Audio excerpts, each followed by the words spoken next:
سپہ سالار نے ذکر کیا اور قرآن کریم کی روشنی میں قرآن کے نہ صرف وہ حافظ ہیں بلکہ آپ نے خود دیکھا کہ قرآن کریم کا نور نہ صرف ان کے دماغ اور دل میں رچا بسا ہے کہ الحمدللہ جتنا تعاون سیاسی حکومت اور آئینی اداروں کے درمیان آج ہے، میں اپنے 40 سالہ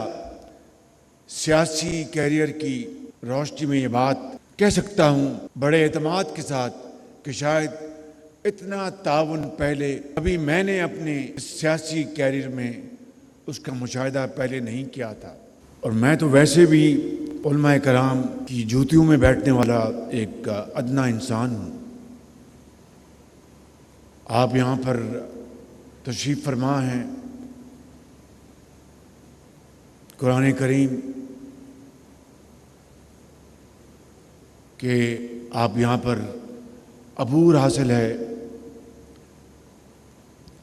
حدیث نبوی ان کے حوالے سے آپ دن رات مساجد میں اور ممبر رسول پر گفتگو فرماتے ہیں، لیکن آج سپہ سالار نے جو گفتگو کی ہے وہ اسی کی عکاسی ہے اور اسی کا بتایا وہ راستہ ہے جو اس دنیا کا خالق اور مالک ہے۔ میں چند گزارشات کر کے اپنی بات ختم کروں گا۔ پہلی بات تو یہ ہے کہ یہ اگست کا مہینہ ہے اور 14 اگست 2024 کو انشاءاللہ ہم 77ویں یوم آزادی جوش و خروش سے منا رہے ہوں گے، جس کے لیے ہمارے آباء و اجداد نے، بزرگوں نے، علماء نے، نوجوانوں نے، وکلاء نے حضرت قائد اعظم کی لیڈرشپ میں عظیم تحریک چلائی اور لاکھوں کروڑوں لوگوں نے خون کے دریا عبور کیے، تب جا کر پاکستان معرض وجود میں آیا۔ میں سمجھتا ہوں کہ آج کی اس علماء مشائخ کانفرنس کی روشنی میں یہ عرض کروں گا کہ جتنی پاکستان کو آج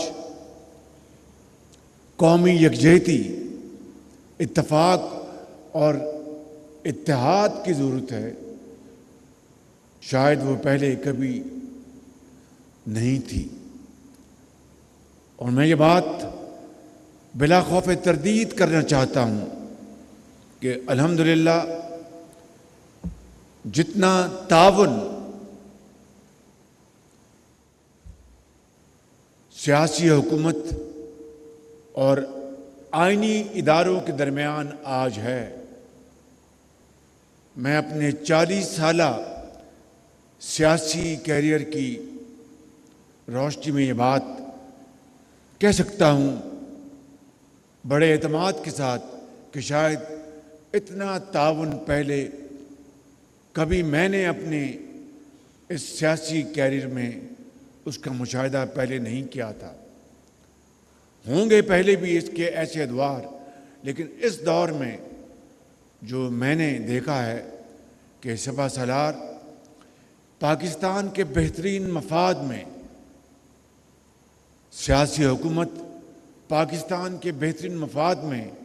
جو ہمارا جو اشتراک ہے وہ یقیناً وہ ایک قابل دید ہے اور ایک میں سمجھتا ہوں کہ آئندہ کے لیے یقیناً ایک رول ماڈل ہے۔ میں سمجھتا ہوں کہ آج کے جو سنگین معاشی حالات ہیں پاکستان کو درپیش، جس کا بڑی تفصیل سے سپہ سالار نے ذکر کیا اور قرآن کریم کی روشنی میں قرآن کے نہ صرف وہ حافظ ہیں بلکہ آپ نے خود دیکھا کہ قرآن کریم کا نور نہ صرف ان کے دماغ اور دل میں رچا بسا ہے بلکہ زندگی گزارنے کے حوالے سے جو اللہ تعالیٰ کے احکامات ہیں ان کی روشنی میں انہوں نے جو گفتگو کی ہے، یہ اسی کا نچوڑ ہے کہ آج ہمیں پاکستان کے جو سماجی اور معاشی چیلنجز ہیں اس کا ہمیں بھرپور اس کا حل نکالنا ہے۔ میں یہاں پر کسی سیاسی ماضی کی حکومت یا کسی سیاسی لیڈر کے حوالے سے گفتگو نہیں کروں گا۔ میں سمجھتا ہوں کہ اگر 77 سال میں اگر اجتماعی جو اگر کمزوریاں تھیں تو اجتماعی جو کامیابیاں اس کو بھی ہمیں سامنے رکھنا چاہیے، اور ہمیں اپنے ماضی سے سبق حاصل کر کے شبانہ روز ہمیں دن رات محنت کرنی چاہیے اخلاص کے ساتھ کہ ہم پاکستان کو اس مقام پر لا کھڑا کریں جس کے لیے یہ وطن معرض وجود میں آیا تھا، اور جس کے لیے آپ کے بڑوں نے، پاکستان کے اکابرین نے عظیم قربانیاں دی تھی۔ اور آج بدقسمتی سے ہم ابھی تک وہ مقام حاصل نہیں کر سکے